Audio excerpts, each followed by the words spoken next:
Hey everyone, welcome to my channel KS blogs. আজকে আমি গিয়েছিলাম একটা নন বেঙ্গলি বিয়েবাড়িতে। এর আগে কোনোদিনও আমি নন বেঙ্গলি বিয়েবাড়ি দেখিনি, আর এদের নিয়মগুলো আমাদের বাঙালিদের থেকে সম্পূর্ণ আলাদা। আমি যেহেতু প্রথমবার দেখছি তাই আমার দেখতে বেশ ভালোই লাগছিল।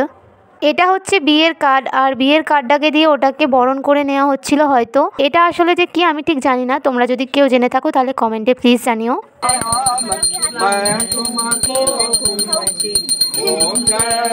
এখানে আমাকে আলতা পরিয়ে দিচ্ছিল, আর আমার একটু কেমন লাগছিল কারণ উনি আমার থেকে বয়সে বড় তাই, কিন্তু এটা নাকি ওদের নিয়ম যে ওনাকেই আলতাটা সবাইকে পরাতে হয়।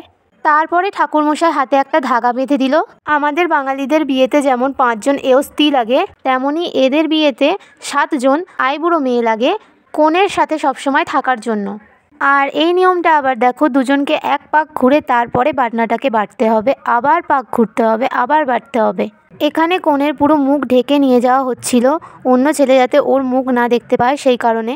আর ও যেই থালাটায় খেয়েছে সেই থালাটাকে আবার মাটি চাপা দিয়ে দেওয়া হচ্ছিল, কেন আমি কিছুই বুঝতে পারছি না। এবারে আমরা দুপুরের খাওয়া দাওয়াটা সেরে নিলাম, তারপরে চলে গিয়েছিলাম লাওয়া আনতে। এখানে সবাই নাচ করছিল তাই আমিও একটু নেচে নিলাম।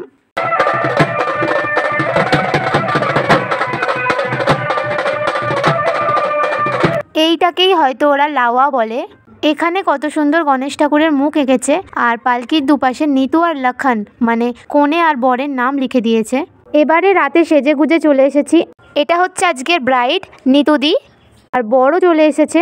এই যে বরের গাড়ি, আর বরের গাড়ির সামনে এখানে সবাই নাচানাচি করছিল। ওই যে শাড়ি পরে আমি নাচ করছি।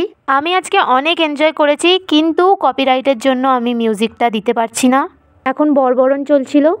ওই যে বর মুখে রুমাল চাপা দিয়ে আছে। এখন বসে পড়েছি খেতে, কারণ অনেকটা রাত হয়ে যাচ্ছে। খাওয়া দাওয়া হয়ে গেছে আর এখন চলে যাচ্ছি বাড়ি। এখন বাজে রাত 1:30। তোমরা প্লিজ লাইক কমেন্ট শেয়ারটা করে দিও। এরকমই আরও ভিডিও দেখার জন্য সাবস্ক্রাইবটা করে দিও। বাই।